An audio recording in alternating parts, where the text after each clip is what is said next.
There's an abandoned motel called the Royal Hawaiian Motel, which has been deserted for over a decade. I often engage in solo urban exploration, sometimes at night. The Royal Hawaiian Motel is located in Baker, California, where daytime temperatures can be scorching hot, making it uncomfortable to walk around with a backpack. Therefore, I decided to visit the motel at night. Getting there was easy. I parked on the side of the road and walked over. There was no fence to climb and no security to contend with. It was one of the easiest sites I've ever explored. Behind the motel was a deep pool covered in graffiti. I shined my flashlight up at the motel and noticed that many of the upstairs room doors were either slightly ajar or completely shattered.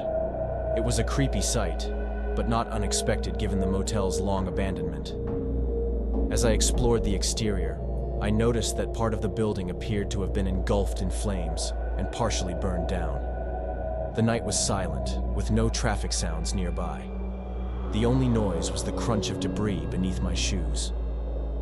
Suddenly, my heart raced when I heard a voice nearby, which sounded like a woman's. My instinct in such situations is to assume it might be a security guard or someone who could cause trouble, so I quickly ducked out of sight. I ran into one of the ground-level rooms and turned off my flashlight. After a minute of silence, I turned it back on. The walls were covered in graffiti, and the only furniture was a dusty old mattress and a small dresser with 4 drawers. I wondered if homeless people used this place for shelter, but it seemed too far from civilization for that. Leaving the room, I continued my exploration, peeking into every opening on the ground floor beneath the upper-level walkway. Each room was similar, filled with graffiti, writings on the walls, and dilapidated furniture. Suddenly, I heard a loud crash from above, like something had fallen over. My heart skipped a beat.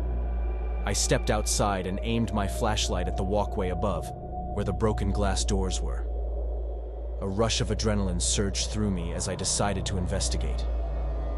I suspected an animal might be inside, but there was always the possibility of encountering other explorers, or even homeless individuals. As I climbed the stairs, I peeked into each room I passed. They were all similarly furnished with junk, debris, old mattresses, and odd pieces of furniture. As I walked further down the walkway, I heard a steady banging sound that grew louder as I approached. It was a rhythmic thump, 2 seconds apart, definitely a person. I approached the door from which the sound originated, but as I got closer, it stopped. Maybe they heard my footsteps. I announced that I was just an explorer and meant no harm. Peering into the room with my flashlight off, I saw a faint outline of a person against the back wall. The room reeked of feces. I cautiously turned my flashlight on, aiming it at the floor first before slowly directing it into the room. What I saw made my blood run cold. 2 pale, bare feet were rapidly approaching me. Reacting instinctively, I pointed the light up to reveal a woman with a bloodied forehead and yellowish substance around her mouth, which hung open. It was a scene straight out of a nightmare. I bolted out of there, hearing her scream as I ran. Her cries echoed behind me, indicating she was chasing me. I raced down the stairs and back outside, sprinting all the way to my car, relieved that I wasn't followed that far. I immediately called my friend George, who was also into urban exploration. I had originally invited him to join me, but he couldn't make it. After recounting my harrowing experience, we theorized that the banging I heard was the woman banging her head against the wall, explaining her bloody forehead. When I mentioned calling the police, George advised against it, as it would mean admitting to trespassing. I drove around the area, searching for a payphone to report the woman anonymously, but payphones are nearly extinct. Ultimately, I called the non-emergency number and reported the woman, claiming I heard about her from someone else. I was vague in my description and hung up quickly. I didn't want to linger. Whatever was wrong with that woman, she needed help, perhaps in a psychiatric ward. In all my years of exploring, I had never encountered anything like that. A few years ago, I lived in a small town, but my family moved 4 hours away to escape the drama. While my parents were out of town searching for houses, I invited a friend over and called my cousins for a little road trip. We decided to explore Bryce Hospital, a supposedly haunted psychiatric facility known for mistreating and torturing patients before it closed down. Over the years, the building had rotted and succumbed to nature. We left around 11 p.m. to arrive by 2 a.m. The car ride was fun, and we were excited about our adventure. When we reached the dirt road leading to the hospital at around 2:43 a.m., we hesitated, feeling uneasy. After 10 minutes of contemplation, we decided to proceed. The road felt endless, overgrown with grass and branches, and pitch black. When we finally arrived at the building, we were in awe.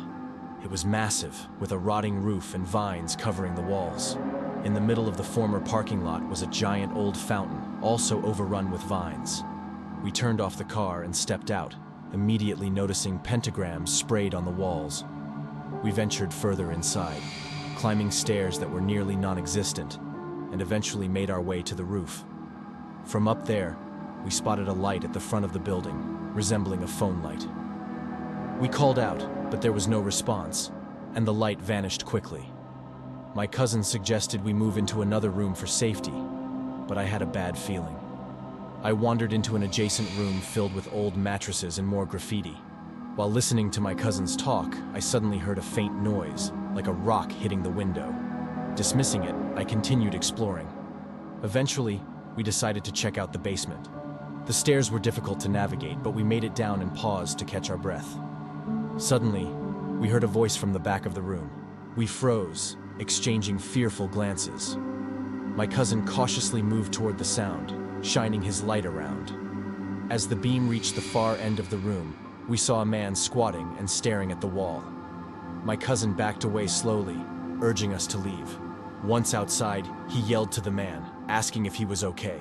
The man turned and stared blankly at us, before letting out a wild scream and charging toward us. We screamed and ran, not knowing where to go, but we escaped through a window and found ourselves in the woods behind the building. I ran hard, hearing the man close behind me, while my cousin sprinted ahead. After pushing through numerous trees, I finally caught up with them in a clearing. We found a trail and tried to navigate back to the car, but ended up going the wrong way for an hour. Eventually, we turned back and retraced our steps. When we finally spotted the building again, we felt relieved, knowing we were close to the car. However, as we approached, we heard rustling in the bushes and a rock flew out, hitting my friend. The man emerged from the bushes, and we sprinted for the car.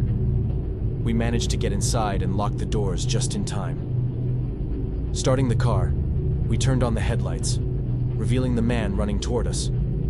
He began banging on the windows with a glass bottle as we sped away. The whole drive home was silent. We were all in shock. My body shook from adrenaline. After that night, none of us had any desire to explore abandoned places again.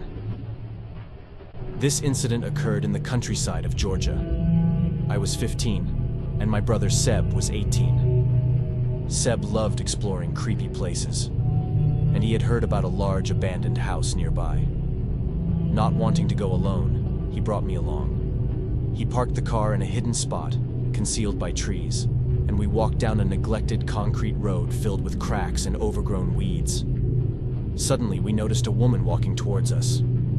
I asked Seb what we should do, and he suggested we remain calm and keep walking. The woman kept getting closer, smiling as she approached.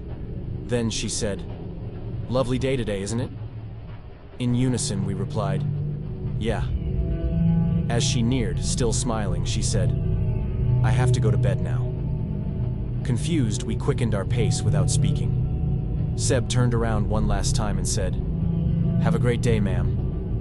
We maintained our brisk pace, but when we turned again, the woman had vanished, presumably into the woods. It was an unsettling start to our adventure. We finally reached the house, which was noticeably deteriorated, with ivy climbing its walls and shattered windows. We entered through a broken window and found a lot of furniture still inside, though it was worn out. The kitchen fridge contained rotten food, and opening it was overwhelming.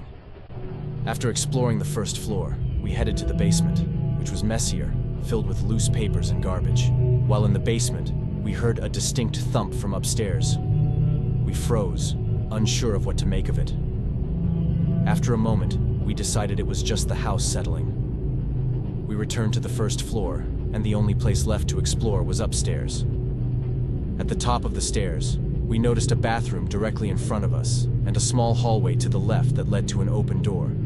We entered the first room, which was a bedroom with a double bed and an antique dresser. Seb left the room first and called my name with a frightened tone. I stepped into the hallway and saw the woman from earlier standing in front of another bedroom, still smiling. She opened her mouth and asked, "Do you want to see what's behind my back?" Seb shouted, "Fuck you!" and pushed me to run. We sprinted for the door, glancing back to see if she was following. I couldn't help but look back at the house, fearing she would chase us. We ran until we were out of sight, and I collapsed in the car, gasping for breath. As we drove home, we speculated about who she might have been, perhaps a mentally unstable woman living in the abandoned house. But the lingering question remained. What was she hiding behind her back? Some mysteries may never be solved,